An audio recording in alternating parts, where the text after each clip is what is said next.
విద్యాబుద్ధులు చెప్పి మీ ముందు మాట్లాడగలిగే స్థాయికి నాకు జ్ఞానాన్ని ప్రసాదించిన మా గురువులందరినీ స్మరించుకుంటూ can I have a hand mic please?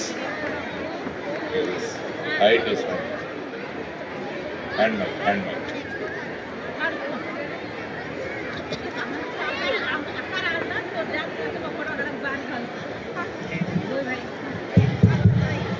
ఈరోజు ఇల్లందు నగరంలో మాంటిసరీ స్కూల్ 33వ వార్షికోత్సవ సందర్భంగా తరంగ్ అనే ఈ కార్యక్రమంలో మిమ్మల్ని అందరినీ కలవడం చాలా గొప్ప అదృష్టంగా భావిస్తున్నాను.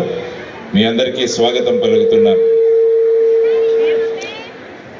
సాధారణంగా మనం వక్రతుండ మహాకాయ అంటుంటాం, అంటే గజానుడిని వక్రతుండం అంటాం.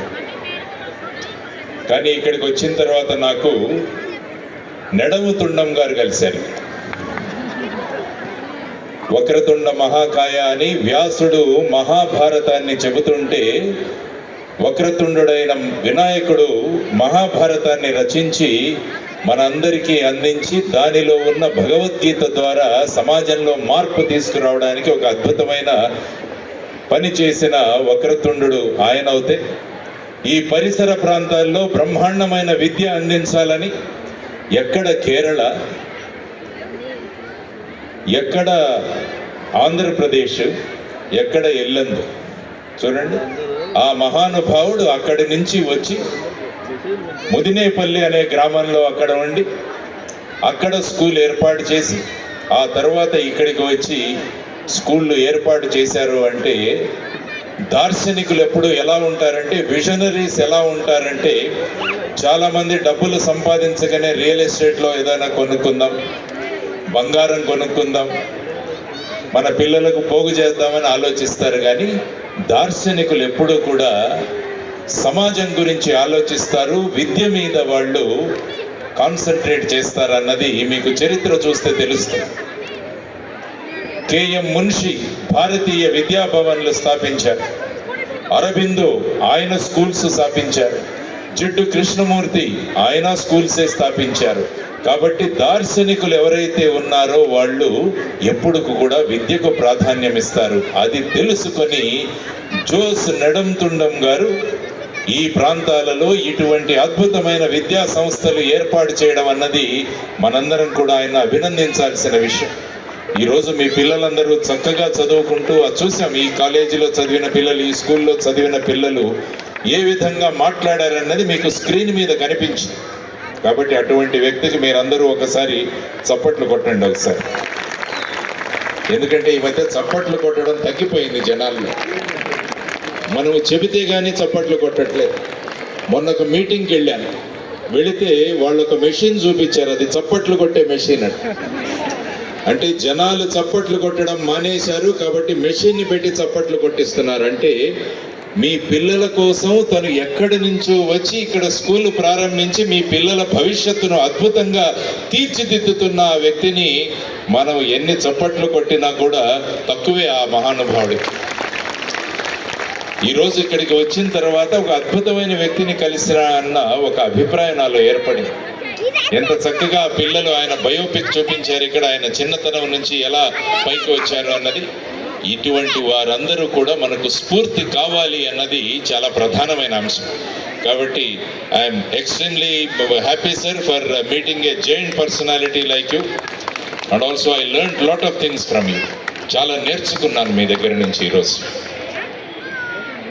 మనం గత సంవత్సరం ప్రయాగరాజ్కి వెళ్ళాం. చాలామంది మీలో ఎంతమంది వెళ్ళారో నాకు తెలియదు, ఒకసారి చేతులు ఎత్తండి. ప్రయాగరాజ్ కుంభమేళాలో వెళ్ళి మనం స్నానాలు చేసి వచ్చాం. కుంభమేళా ప్రయాగరాజ్ యొక్క ప్రధానమైన ప్రాముఖ్యత ఏంటంటే అక్కడ 3 నదులు కలుస్తాయి. గంగా, యమున, సరస్వతి. ఈ 3 నదులు కలుస్తాయి కాబట్టి దానికి పవిత్రత వచ్చింది. ఈరోజు నా ముందు ఇంకొక ప్రయాగరాజ్ కనిపిస్తుంది ఈ ఇల్లందులో. ఒకవైపు తల్లిదండ్రులు, ఇంకొక వైపు ఉపాధ్యాయులు, ఇంకొక వైపు పిల్లలు. ఈ ముగ్గురి కలయిక ఎక్కడైతే ఉంటుందో అది పవిత్రమైన స్థానంగా మనం మాట్లాడుకోవచ్చు అన్నమాట. కాబట్టి నేను ఈ ముందు ఇల్లందులో మీరున్న మిమ్మల్ని చూడట్లేదు. ఇక్కడ 3 నదుల కలయిక ఎలా జరిగిందో ముగ్గురు విశిష్టమైన వ్యక్తులు ఇక్కడ కలిశారు, తల్లిదండ్రులు, ఉపాధ్యాయులు, పిల్లలు. ఈ ముగ్గురు వాళ్ళ భూమికను పోషిస్తే ఆ పవిత్రత ఇక్కడ వస్తుంది అని చెప్పడానికి నేను వచ్చాను. ఇందులో ప్రధానంగా నేను స్కూల్ యాన్యువల్ డేకి వచ్చినప్పుడు తల్లిదండ్రులతో మాట్లాడడానికి వస్తాను. I attend the annual day function to speak to the parents. Otherwise we don't get a chance to get so many parents at one place. So నేను ప్రధానంగా ఈరోజు తల్లిదండ్రులతో మాట్లాడడానికి వచ్చాను. ఈరోజు మోహన్ దాస్ కరమ్చంద్ గాంధీ అనే పిల్లవాడు చిన్నతనంలో ఉన్నప్పుడు వాళ్ళ నాన్నగారు శ్రవణ కుమారుడి కథ అనే పుస్తకం తెచ్చి టేబుల్ మీద పెట్టాడు. ఆ పిల్లవాడు ఆ కథ చదివి శ్రవణ కుమారుడు ఏ విధంగా తల్లిదండ్రులకి గౌరవం ఇచ్చాడో నేను కూడా జీవితంలో మా తల్లిదండ్రులకు ఆ విధంగా గౌరవం ఇస్తానని మోహన్ దాస్ కరమ్చంద్ గాంధీ ఆ పుస్తకం చదివిన తర్వాత నేర్చుకున్నాడు. ఆ పుస్తకం తెచ్చిపెట్టింది ఎవరు? వాళ్ళ నాన్నగారు.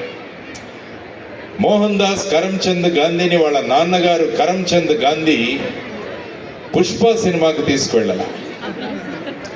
వాళ్ళ నాన్నగారు సత్య హరిశ్చంద్ర నాటకానికి తీసుకువెళ్ళాడు.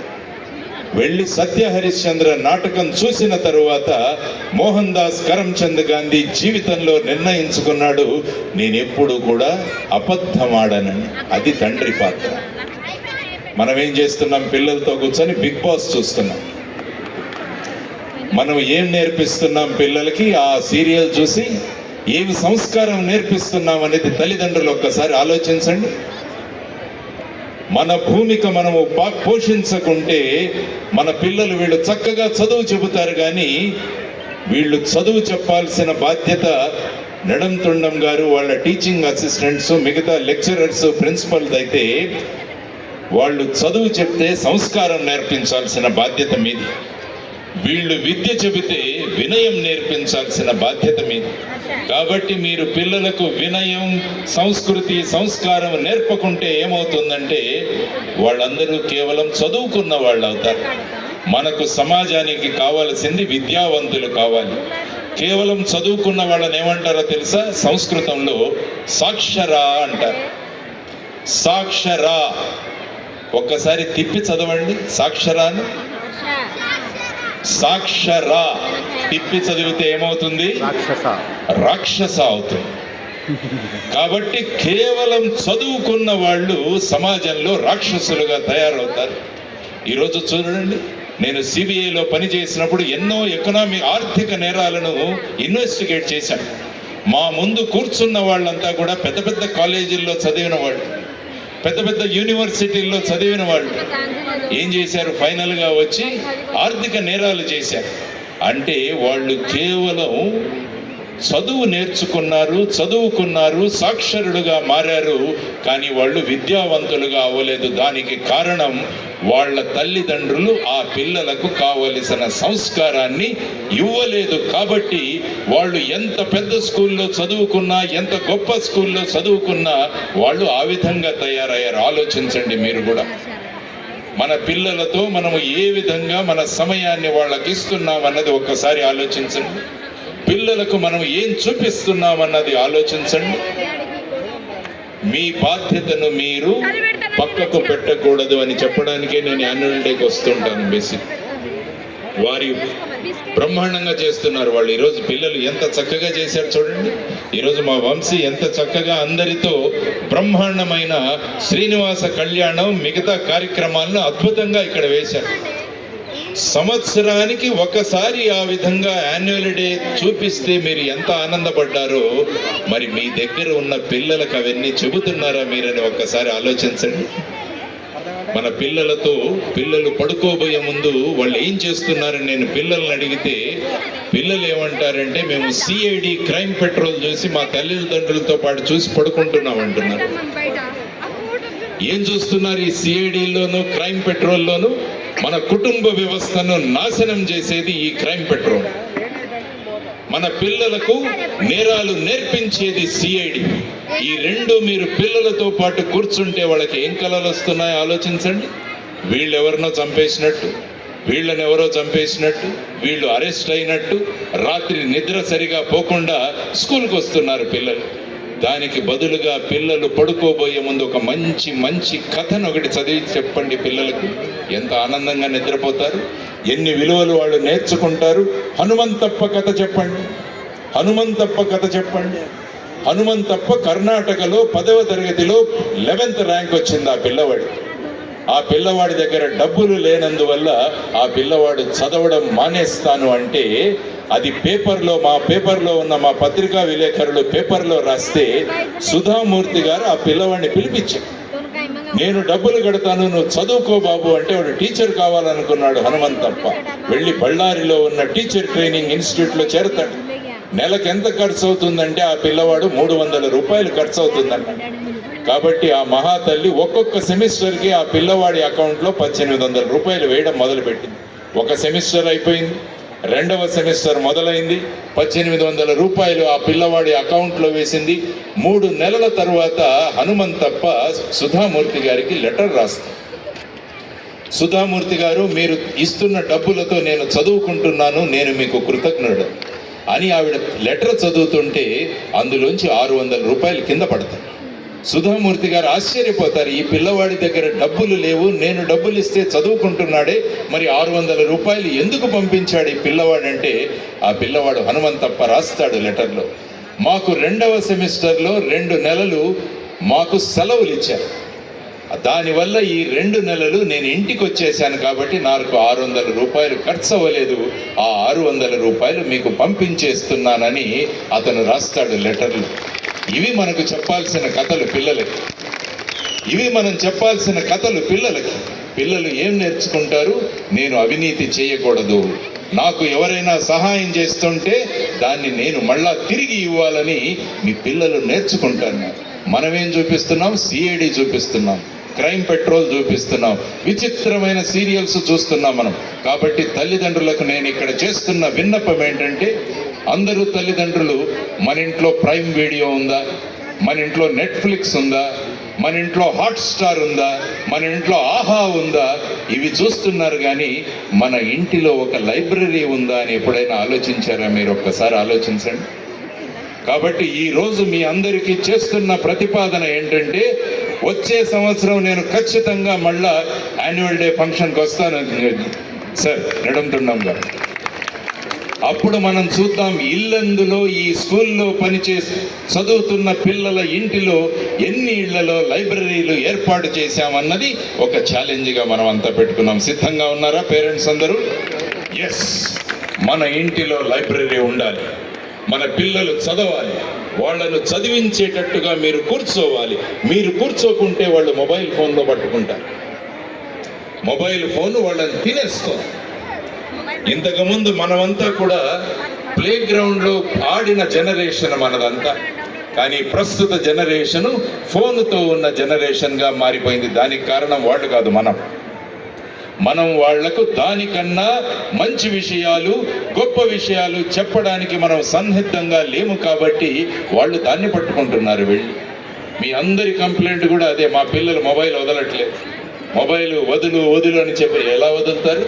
మీరు దానికన్నా గొప్ప విషయాలు చెప్పేటట్టుగా మీరందరూ తయారవుతే వాళ్ళు వదిలేస్తారు. ముందు తల్లిదండ్రులు వదలాలి. కాబట్టి మనం ఇంటిలో పార్కింగ్ ప్లేస్ ఉందా, స్కూటర్ పార్కింగ్ ప్లేస్ ఉందా, కారు పార్కింగ్ ప్లేస్ ఉందా? కాబట్టి ఈ రోజు నుంచి మీ ఇంటిలో మీ మొబైల్ పార్కింగ్ ప్లేస్ ఉందా లేదో ఒకటి స్టార్ట్ చేయండి. మీ ఇంటిలో మొబైల్ పార్కింగ్ ఉండాలి. పిల్లలు రాగానే మీ మొబైల్స్ అక్కడ పార్క్ చేసేయండి, పంపలు ఏమీ అంటుకో. కాబట్టి మీకు మొబైల్ పార్కింగ్ కూడా ఒక ప్లేస్ పెట్టండి. పిల్లలు రాగానే వాళ్లతో సమయం కనపడి. ముంబైలో నేను పని చేస్తున్నప్పుడు మా దగ్గర ఒక ఇన్స్పెక్టర్ ఉండేవాడు, అతని పేరు రాకేష్. చాలా సిన్సియర్ ఆఫీసర్. ఉదయం 7కి వస్తే రాత్రి 11కి ఇంటికి వెళ్ళేవాడు. వాడికి 4వ తరగతిలో చదివే వాళ్ళ పిల్లవాడు ఉన్నాడు. వాడు రోజు గొడవ అమ్మతో, నాన్న కనపడట్లేదు, నాన్నని నేను చూడట్లేదు అని. వాడికి విసుగొచ్చి ఏమన్నాడంటే, అమ్మ నాన్నకు జీతం ఎంత అని అడుగుతాడు. ఆ అమ్మ చెబుతుంది, మీ నాన్నకు 30,000 జీతం రాని. వాడు 4th క్లాస్ కదా, మ్యాథమెటిక్స్ 30,000 డివైడెడ్ బై 30 కొట్టాడంటే 1000. అంటే మా నాన్నకు రోజుకి 1000 రూపాయలు వస్తుందని వాడు నిర్ణయించుకొని వాడు వాళ్ళ అమ్మ ఇచ్చిన డబ్బులు దాచిపెట్టుకుంటుంటాడు. అది వెళ్ళి చూశాడు, మొత్తం కౌంట్ చేస్తే 750 రూపాయలు ఉంది వాడి దగ్గర. ఆ రోజు ఎలాగైనా వాళ్ళ నాన్నను కలవాలని మెట్ల మీద కూర్చున్నాడు. రాత్రి 11 గంటలకు వాళ్ళ నాన్న వచ్చి చూశాడు, వీడేంటి ఇంకా మేలుకున్నాడని వాళ్ళ భార్యను తిట్టాడు. ఉదయం నుంచి మిమ్మల్ని కలవాలి, మీ దగ్గర నుంచి 250 రూపాయలు తీసుకోవాలి అన్నాడండి. ఇంకా కోప్పడతాడు. ఆవిడ చెబుతుంది, మీరు ఎంత చెప్పినా వినడు, వీడికి 250 ఇచ్చేయండి అంటది. అతను జేబులోంచి 250 రూపాయలు తీసిస్తాడు. ఆ పిల్లవాడు ఈ 250 తీసుకుని తన దగ్గర ఉన్న 750 రూపాయలు కలిపి మొత్తం 1000 రూపాయలు వాళ్ళ నాన్న చేతిలో పెట్టి, నాన్న ఇది నీ ఒక్కరోజు జీతం, నాతో ఒక్కరోజు గడుపుతావా నువ్వు అని ఆ చిన్నవాడు వాళ్ళ నాన్నను అడుగుతాడు. ఇది పిల్లలు మన దగ్గర నుంచి కోరుకుంటారు. పిల్లలు మన సమయాన్ని కోరుకుంటున్నారు, అది మీరు గమనించండి. కాబట్టి పిల్లల కోసం సమయాన్ని ఇవ్వండి. పిల్లల కోసం సమయాన్ని ఇవ్వాలంటే వాళ్ళు స్కూలుకు వెళ్ళిపోయిన తర్వాత మనల్ని మనం తయారు చేసుకోవాలి. వీళ్ళు స్కూల్ నుండి వచ్చిన తర్వాత ఏం చెప్పాలి వీళ్ళకని మనం కూడా ఒక స్కూల్లో రావాలి. ఇల్లెందు పరిసర ప్రాంతం బొగ్గుకు చాలా ప్రాముఖ్యత. ఇక్కడ బొగ్గు గనులు ఉన్నాయి. ఎక్కడ చూసినా కూడా బొగ్గు ఎలా ఏర్పడుతుందో మీకు తెలుసా? అనేక వందల సంవత్సరాలు ఉష్ణోగ్రతకి, వాతావరణానికి అది ఆ విధంగా తయారై బొగ్గుగా మారి సమాజానికి ఉపయోగపడుతుంది. అదేవిధంగా మీ పిల్లలు కూడా 16 సంవత్సరాలలో వాళ్లను మనం అందరం కలిసి తయారు చేస్తే ఇల్లెందు ప్రాంతంలోని బొగ్గు ఏ విధంగా సమాజానికి ఉపయోగపడుతుందో మీ ఇంటి నుంచి వచ్చే పిల్లలు రేపు సమాజానికి ఉపయోగపడతారు అన్నది మీరందరూ కూడా ఆలోచించాల్సిన అంశం. మన పిల్లలు సమాజానికి ఉపయోగపడాలి. ఆ విధంగా మీరందరూ తయారవుతే ఎల్లందు అన్న ఈ ఎల్లందు అంటే ఏంటంటే ఎక్కడ చూసినా పసుపు రంగు కలిసిందే ప్రాంతం ఎల్లందు అన్న దానికి అందుకనే పేరు వచ్చింది. ఆ విధంగా మీ పిల్లలు సమాజానికి ఉపయోగపడే పిల్లలుగా తయారవుతే ఏమవుతుందంటే ఈ ప్రాంతంలో ఎక్కడ చూసినా శుభమే జరుగుతుంది. చూడండి, ఎక్కడ చూసినా శుభం జరగాలంటే పసుపు రంగు వాడతాం, పసుపును ఉపయోగిస్తాం. కాబట్టి మీ పిల్లలందరూ కూడా రేపు సమాజానికి ఉపయోగపడాలని ఆయన తపన పడుతున్నాడు. మరి మీ తపన కూడా కావాలి. 24 గంటలు మీరు కూడా ఒకరితో ఒకరు, మీ పిల్లవాడికి ఎన్ని మార్కులు వచ్చాయి, మీ పిల్లవాడికి ఎన్ని మార్కులు వచ్చాయి, మార్కులతో మీకేం సంబంధం లేదు. మార్కులతో సంబంధం ఉన్నది ఈ వ్యక్తికి, మార్పులతో సంబంధం ఉన్నది మీకు అని మీరు ఆలోచించుకోవాలన్నమాట. ఆయన మార్కులు తెస్తే మీరు మార్పులు తీసుకురావాలని ఎప్పుడైతే మీరు అనుకుంటారో అప్పుడు ఏమవుతుందంటే ప్రజలకు, సమాజానికి ఉపయోగపడే పిల్లలు మీ ఇంటి నుంచి బయటకు వస్తారని ఆలోచించండి. పిల్లలకు మంచి మంచి విషయాలు చెప్పండి, గొప్ప వ్యక్తులను పరిచయం చేయండి. 24 గంటలు సినిమా వాళ్ళనే పరిచయం చేస్తుంటాం. పిల్లలను సినిమాలు అడగండి, బ్రహ్మాండంగా సమాధానాలు ఇస్తాం. దానికి కారణం మనమే. 24 గంటలు సినిమాలు చూసి సినిమాల వాళ్ళే హీరోలు, కానీ మన సమాజంలో ఉన్న హీరోలను వాళ్ళు గుర్తించలేకపోతున్నారు. అది కాబట్టి వాళ్ళను మనం పరిచయం చేయాలి. ప్రతిరోజు ఒక గొప్ప వ్యక్తిని పరిచయం చేయండి. మీరందరూ కలిసి ఒక ఇంట్లో ఏ విధంగా వాళ్ళ ఆలోచన విధానం మారుతుందో మీ అందరూ తెలుసుకోగలగాలి. అబ్దుల్ కలాం గారు ఒకసారి ప్రెస్ వాళ్ళు అడిగితే, మీరు ఇంత చక్కగా భారతదేశానికి మిసైల్స్ ఎలా తయారు చేశారంటే, కలాం గారు ఏమన్నారంటే, మా నాన్న చిన్నప్పుడు పడవలు తయారు చేసేవాడు. ఆ పడవలు ఎలా తయారు చేసేవాళ్ళో నాకు చూపించారు. ఆ పడవలు తయారు చేసేది మా నాన్న దగ్గర నుంచి నేను నేర్చుకున్నాను. అక్కడ నేర్చుకున్న మెళకువలు నేను భారతదేశానికి మిసైల్స్ తయారు చేయడానికి ఉపయోగించానని గర్వంగా చెప్పిన వ్యక్తి అబ్దుల్ కలాం. ఇది తండ్రి యొక్క ప్రభావం పిల్లల మీద ఎలా ఉంటుందన్నది మీ అందరూ కూడా గమనించాల్సిన విషయం. So my dear parents, my sincere request is, please try to spend time with your children. పిల్లలతో సమయాన్ని గడపండి, పిల్లలకు సమయాన్ని కేటాయించండి. మొబైల్ పార్కింగ్ ప్లేసులు పెట్టండి, ప్రతి ఇంటిలో కూడా లైబ్రరీ పెట్టండి. ప్రతి పిల్లవాళ్ళకి రాత్రి పడుకోబోయే ముందు ఒక మంచి కథ చదివి పడుకోబెట్టండి. ఎంత చక్కగా ఉంటుందో చూడండి. వాళ్ళ ఆలోచన విధానాలు మారుతాయి. ఈ బాధ్యత మీది అని చెప్పడానికి ఈరోజు నేను రావడం జరిగింది. సో ఇవన్నీ కూడా ఆలోచిస్తూ, బ్రహ్మాండంగా చేస్తూ మనం కూడా వారికి సహకరిద్దాము, వారికి సహకరించాలి. జోస్ నడుంతుండం గారు ఆయన పని ఆయన చేసుకుంటుంటే మన పని మనం కూడా చెయ్యాలి. అప్పుడే ఏమవుతుందంటే ఈ త్రివేణి సంగమం ఏర్పడుతుంది అని చెప్పడానికి ఈరోజు నేను వచ్చాను. కాబట్టి పిల్లలకు నేను ఒక 3 విషయాలు చెప్పి మిగుస్తాను. My dear children, you need to have 3 goals in your life. పిల్లలకు 3 లక్ష్యాలు ఉండాలి. ఇది మాకు అబ్దుల్ కలాం గారు చెప్పిన విషయం. మొదటి లక్ష్యం పిల్లలకి, the first goal of a student should be my parents should feel proud of me. మా అమ్మ నాన్నలు నన్ను చూసి గర్వపడాలి అని పిల్లలు అనుకోవాలి. ఇది వాళ్ళ మొదటి లక్ష్యం. రెండవ లక్ష్యం, one day I should go as a chief guest to my alma mater. నేను చదువుకున్న స్కూల్కి, చదువుకున్న కాలేజీకి నేను చీఫ్ గెస్ట్గా వెళ్ళి ఆ కుర్చీలో నేను కూర్చోవాలని ప్రతి విద్యార్థి కూడా ఆలోచించాలి. ఎంత చక్కగా ఉంటుందో ఆలోచించండి. మీరు చదివిన స్కూల్కి మీరే ముఖ్య అతిథిగా వెళితే ఎంత ఆనందంగా ఉంటుందో చూడండి. That should be your second goal children. You should go to your alma mater as a chief guest. The third goal in your life should be your signature should turn into autograph. మీ సంతకాలు ఆటోగ్రాఫ్లుగా మారాలి అని అబ్దుల్ కలాం గారు మాకు చెప్పి ఈ 3 విషయాలు పిల్లలకు చెప్పండి అని మా అందరినీ పంపించాడు ఆయన. కాబట్టి అమ్మా నాన్నలు గర్వపడేలా, మనం చదువుకున్న స్కూల్కే చీఫ్ గెస్ట్గా వెళ్ళేలాగా, మన సంతకాలను ఆటోగ్రాఫ్లుగా మార్చుకునేలాగా పిల్లలను తయారు చేసే బాధ్యత మీ అందరిది అని చెప్పడానికి ఈరోజు రావడం జరిగింది. ఒకసారి ఆలోచించండి. ఇవన్నీ సాధారణంగా ఏంటంటే మంచి విషయాలు విన్నప్పుడు, స్ఫూర్తిదాయకమైన విషయాలు లేకుంటే ఇటువంటి విషయాలు చూసినప్పుడు మనం మారిపోదాం అనుకుంటాం. కానీ ఇది అయిపోయాక మళ్ళా మామూలే, మళ్ళా బిగ్ బాసే, మళ్ళా క్రైమ్ పెట్రోలే, మళ్ళా సిఐడినే. ఆలోచించండి ఒకసారి. ఒక బాధ్యతతో మనం పిల్లల్ని కన్నాం. ఆ పిల్లలని గొప్ప నాగరికులుగా తయారు చేసే బాధ్యత కూడా మనకుందని చెప్పి మీరందరూ కూడా ఆలోచించండి. నాకు ఒక ఫ్రెండ్ ఉన్నాడు. అతనికి ఒక టూరింగ్ టాకీస్ ఉంది, సినిమా థియేటర్.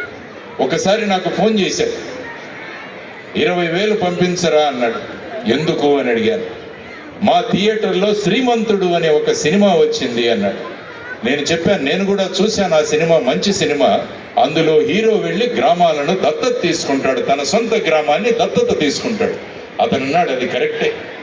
మా సినిమాలో వచ్చిన వాళ్ళందరూ కూడా మేము మా గ్రామాన్ని దత్తత తీసుకుంటాం, మేము మా గ్రామాన్ని బాగు చేస్తామని చెప్పి ఆ సీట్లలో ఉన్న స్పాంజ్ అంతా లాగేశారు, ఆ కుర్చీలకు ఉన్న చేతులన్నీ కూడా లాగేశారు.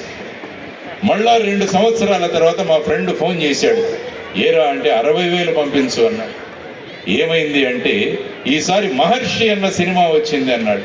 నేను చెప్పాను, అమెరికాలో ఎక్కడో ఎంఎన్సీకి చీఫ్ ఎగ్జిక్యూటివ్ ఆఫీసర్ అట. ఆ పిల్లవాడు వాళ్ళ గ్రామానికి వెళ్ళి రైతుగా మారుతాడట. అదే కదా ఆ సినిమా అన్నాను. అవును. మళ్ళా మా థియేటర్లో చూసే వాళ్ళంతా మేము రైతులుగా మారుతాం, మేము మట్టిని ముట్టుకుంటాం, మేము మా కూరగాయలు మేమే పండిస్తామని మళ్ళా లాగేశారు స్పాంజ్ అంతా కూడా. మా వాడికి 60,000 రూపాయలు ఖర్చు. శ్రీమంతుడు చూసిన ఎవరు కూడా గ్రామాన్ని దత్తత తీసుకోవాలా, మహర్షి చూసిన ఎవరు కూడా రైతులుగా మారలా. మా వాడికి ఖర్చు 20,000, 60,000. ఎందుకు చెబుతున్నానంటే అది మంచి విషయాలు చూసినప్పుడు, విన్నప్పుడు మనం మారదాం అనుకుంటాం, కానీ మళ్ళా వెళ్ళిన తర్వాత కథ మామూలు. కాబట్టి ఈరోజు ఇంత దూరం వచ్చి మీతో మాట్లాడడానికి అవకాశం ఇచ్చిన ఆ మహానుభావుడికి, జోస్ నడుంతుండం గారికి, తర్వాత వారి అబ్బాయి కూడా ఇక్కడే ఉన్నాడు, అబ్బాయి సీన్ జోస్, ఆయనకి, సుధాకర్ గారికి, వీరందరూ కూడా, ఎంఈఓ గారు ఉన్నారు ఇక్కడ, వీరందరూ కూడా కృషి చేస్తున్నది ఏంటంటే మన పిల్లల భవిష్యత్తు గొప్ప వ్యక్తులుగా మారాలని. అందులో మీ పాత్రను గుర్తు చేయడానికి ఈరోజు రావడం జరిగింది. కాబట్టి ఈరోజు రాత్రి వెళ్ళిన తర్వాత ఒకసారి ఆలోచించండి. వచ్చే యాన్యువల్ డేకి అంతా మన ప్రతి ఇంటిలో కూడా ఏం పెట్టాలి? లైబ్రరీ. ఎస్, గట్టిగా చెప్పండి, లైబ్రరీ. ఎస్, ప్రతి ఇంటిలో కూడా ఒక లైబ్రరీ ఉండాలి.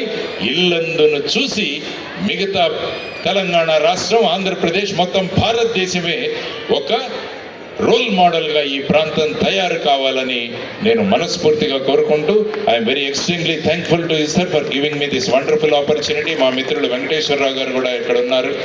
ఆయన కూడా చాలా గొప్పగా, ఆయన ఇక్కడ మున్సిపల్ దీంట్లో ఆయన చైర్మన్గా ఉన్నప్పుడు చాలా మార్పులు తీసుకొచ్చారు. ఆయన నాకు తెలుసు personally, is a good friend of my. So ఇలాంటి మంచి వ్యక్తుల కలయికలో మనం అందరం కలిసి ఒక అద్భుతమైన ప్రపంచాన్ని నిర్మిద్దామని చెప్పి మీ అందరికీ చెబుతూ ఇక్కడే వదిలేయకండి, ఆలోచించండి, మార్పులు తీసుకురండి. Thank you very much. జై హింద్. భారత్ మాతా కీ జై.